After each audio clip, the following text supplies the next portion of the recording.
just a few short years that gay people have decided that they've taken enough shit from society, from religious establishments, and that they were going to do things which would guarantee them their civil rights and stop the oppression that gay people feel in society.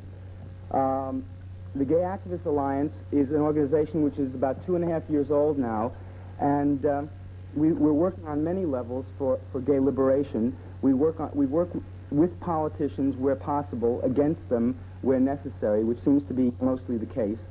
And we have many other cultural and social programs for gay people.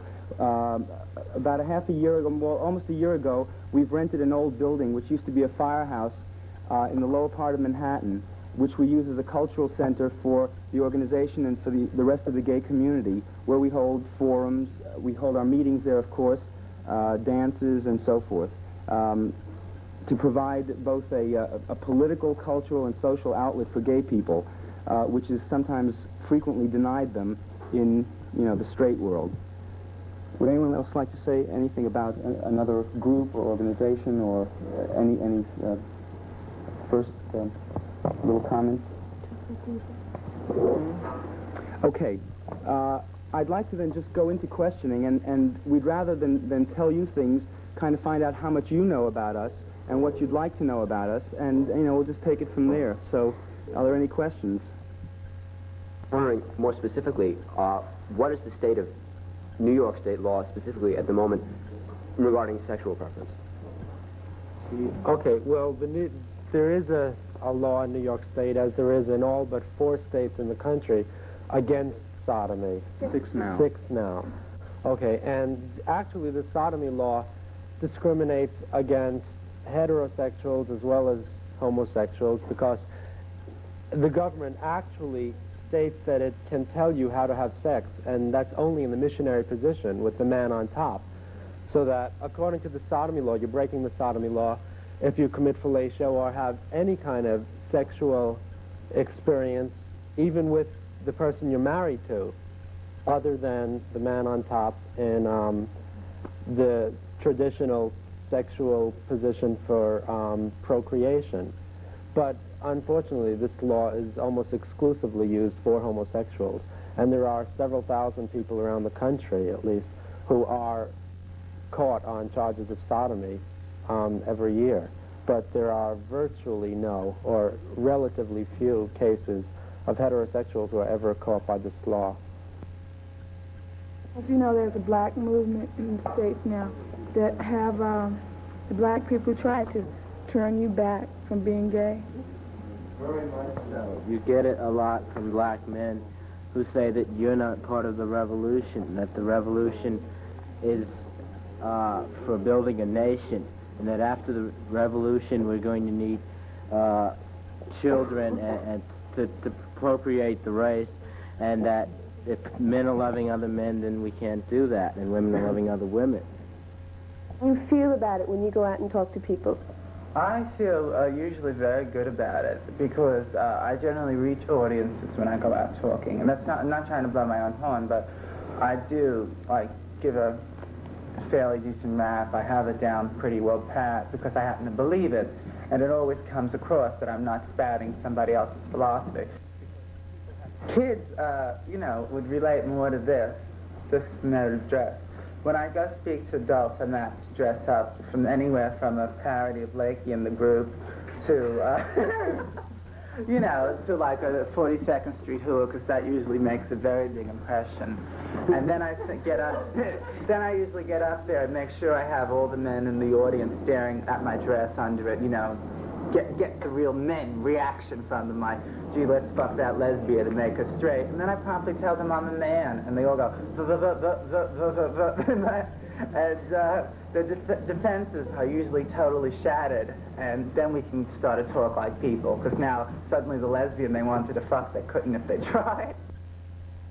I had girlfriends all through high school. I never really had sex with them. I used to, as a matter of fact, I was known as a sweet boy. I would take girls out on dates, and I'd take them home, and we'd act, very grand and sophisticated. It was kind of a sophisticated high school thing. And I'd say goodbye to them, and they'd say, "You're a sweet boy." And I thought the next girl that called me a sweet boy, I was going to rape on the spot, except I never felt like it. I just never felt like it. And I had a girlfriend for many years who later became a friend of mine. And we used to do some heavy petting, but it was pretty innocent. And what I really wanted to do was have sex with my best friend, who was beautiful. And he became my best friend because we were in freshmen together, and I took one look at him, and I just thought this was the most beautiful boy I'd ever seen. But I didn't know that. I knew that he attracted me, and I always said he did. But I just put it down to his intelligence and this, that, and the other thing. And that was part of it, but it was partly a very animal kind of thing. And we stayed best friends all through high school. And one night I thought I would finally be able to seduce him, and he just, like we were sleeping in twin beds. Those are the beds that are not together, right? And the most I could get him involved in was him jerking off on his bed and me jerking off on my bed, which is not what I wanted. And I finally did have that experience. I felt like a baby duck must feel when it gets put in the pond or shoved into the pond by its mother. It was just the greatest thing that had ever happened to me. You couldn't shoot me down. I wasn't in love. I was just incredibly happy because I'd had a really good sexual experience. Friendship, which I had that sort of paralleled that, was I had a very close friend in the last 3 years of high school, which was after this first thing had passed. And in a way, I had sort of passed off my earlier sexual experiences to just experimentation. I didn't really know whether I was gay or not. So when I found myself really falling in love with this guy and just wanting to be with him, and I would wait each night, we would call each other each night, and I would look forward to that call so much because that was the high point of the evening. And I didn't really see it as a sexual thing. And I certainly didn't put the label homosexual on it. I just saw it as this overpowering love. And I felt that I got a great deal of love in return from him. But what happened eventually was that one night we were walking around the block, and I said to him that I loved him. I said, "I love you," and he said, "Oh, that's disgusting. I couldn't get involved in anything like that." And it was just as though the ground opened up under me. And I said, "Oh no, I mean like a friend, or like a brother, or like a father, or like anything, but not like these things." And that was really probably when I started realizing that I was gay, because I realized that I did love him like a lover, and not like a brother or a father or an uncle or anything.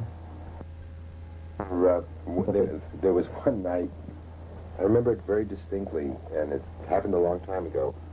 In high school, the boys were together, the whole gang of us, about 6 or 7 of us, who used to hang out together. And we weren't a tough gang, We'd sit around and we'd talk, and we'd go to plays together. We didn't go to game. I think I was the only one who was interested in baseball at that time. And but we were sitting around playing poker all night long. It was a hot summer night, and the clothes started coming off. And somewhere, and it was one of these all-night things, we were going to play cards all night long, and the night got hotter and the clothes were off, and they were all naked, and we're all being turned on, but nobody is admitting it. Then we start talking about how, man, this hot weather sure turns you on. And boy, I think I better go inside. I feel like taking a shower. And no, you can't take a shower because it'll wake up the downstairs neighbor.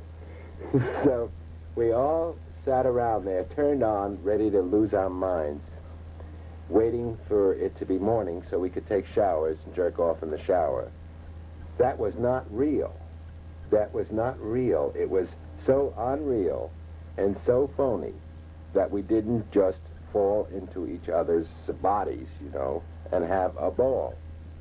As I said, I went to an analyst later, but this particular one was so damaging to me Because instead of telling me to be myself and helping me to be myself, and helping me to be happy, he was telling me, oh no, don't worry, you really aren't a homosexual if you fight it very carefully, and if you tell me all your experiences of this sort, and if you go out with this number of girls and pet this way, you will be able to change that horrible thing. In high school, I still considered myself to be straight when I thought about it. And I don't know why, but I didn't seem to have too much trouble fixing this in my mind with the fact that I had a crush on at least one other girl a year. So I imagine I wasn't being too truthful with myself.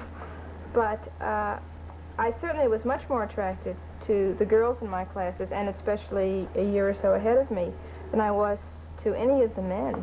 However, I certainly wished to have dates because this is what everybody I knew had. And as far as I was concerned, it was the most fantastic thing to do on a Friday and Saturday night. It wasn't until after I got out of college that I realized that all this time I had been dating because it was a bore. And also because my friends, especially the women that I was in love with, had had dates. And since they were out, I should be out, especially double dating if possible. What's the situation with your family in terms of accepting the realities? Well, I'm sure they know. I mean, they must. It's very evident.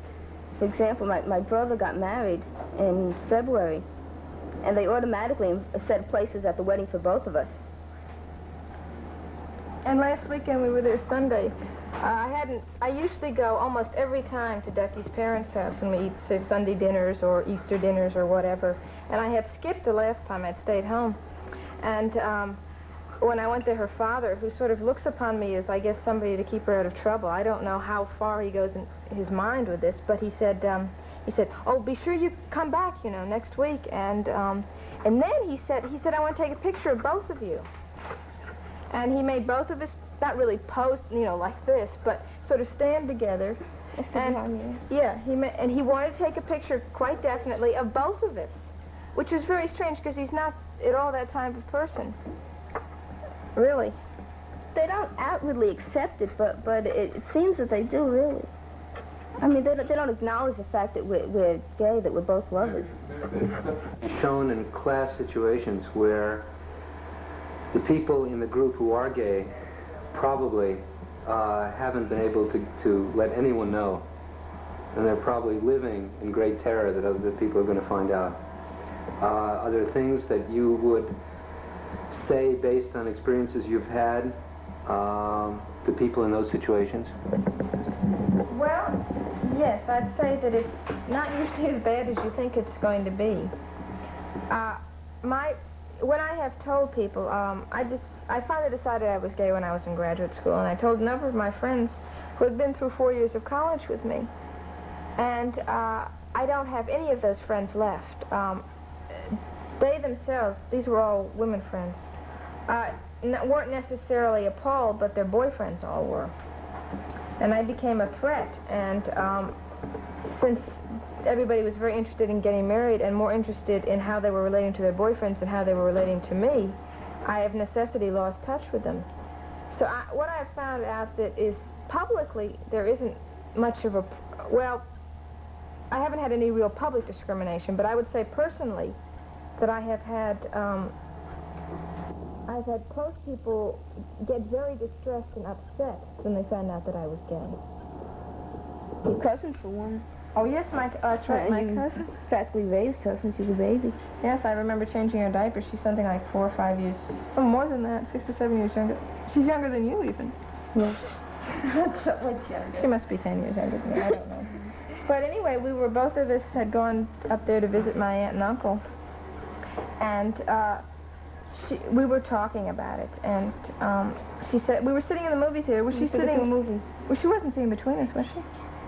Well, she was sitting probably on one side, probably where Janet's sitting now. And she said, so we told her that we were gay, and she looked at me and she said, if you touch me, I'll scream. And I looked at her and I really laughed. I mean, I was amused and appalled by the fact that she could imagine that I would really be attracted to her. Not, she is attractive, but it was practically, not that it would even be incestuous, because that wouldn't necessarily bother me. It's rather that that she would think that having evinced no sexual interest in her in all the years that I had known her, that I would suddenly, having to find myself as gay, turn and grab her, especially in the movie theater.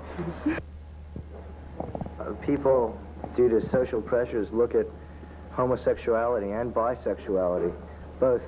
They started looking at them as evil, you know, just black and white, you know. We're right, and that's wrong. And now, some of the more liberal people now who are becoming more aware and yet ignorant are looking at it as a disease, or, you know, we have to help these people, you know. I just don't understand how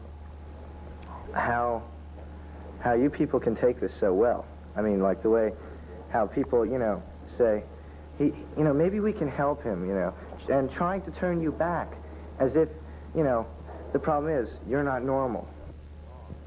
How do we take it so well? Well, part of the answer is we don't take it, we react. As David said, we react immediately, we organize politically, but also we have love, we have unity. There is a tremendous spirit in the gay movement. There is a tremendous amount of love. Coming out is the most fabulous thing that has happened to all of us. We are just so, for the first time in our lives, we are one person. We don't have to pretend as soon as we walk out of a room that we are somebody else. We are proud of who we are. We love ourselves. We love our brothers and sisters. It's just, there are really very little words to express the depth of emotion that we are realizing upon coming out. And this makes us strong. An army of lovers cannot lose.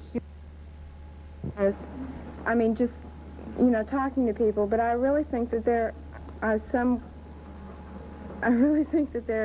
women that that really don't want to. I mean, that know, you know, both ways, and that really like the way they are and like the feminine, you know, qualities and everything. I personally do, and I really, you know, maybe I don't understand it, I don't know.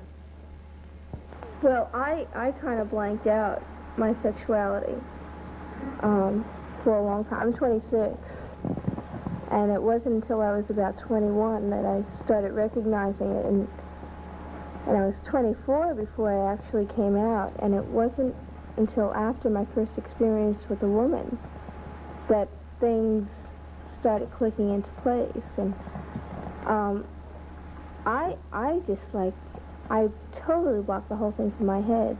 Like, I was a good girl, and, you know, I just didn't do those things, and I just, like, had no feelings. I divorced myself from any feelings at all. To, you know, instead of having homosexual feelings, I would just have, I would be asexual.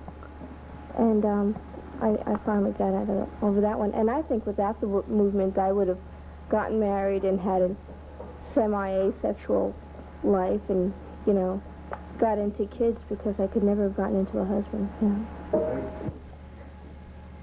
There's one thing, like, you know, in straight society, you're a young kid, say in high school, and then when you're 16, finally you have sex, straight sex, let's say, and then you're off the hook. You've had straight sex, you're heterosexual, it's clear sailing from here on in. I've done it, I've made the grade. I actually had sex, and now I can do it all the time, which is really good news, because now I don't have to do it again. I've done it once, and it's settled. But then, because all of us, including those of us who are gay, you get into that way of thinking. So then, finally, when you're 19, you hear about gay liberation, you start thinking about it, you have sex with someone of the same sex, now I'm gay. Oh my, I must be gay. And then it's the same thing. And then you have gay friends. I did that. I had all my new gay friends. I was so excited. I didn't have to have sex with women anymore, because I was not that one anymore. I was the one that's gay. And then all of a sudden I realized that I had a friend who was a woman who I wanted to have sex with, and I couldn't because my friends wouldn't like me, and what would my parents think? Now, it's a question of changing heads, and you may think that we've come to speak to all of you today. We haven't. I'll be perfectly honest with you. We came to talk to the gay people who are here. If all of you have benefited from this panel, then then we're glad. If we've changed a few heads about some misconceptions that some of you have had about homosexuality, we're glad of that. But we're out in our movement to reach gay people and change gay people's heads. And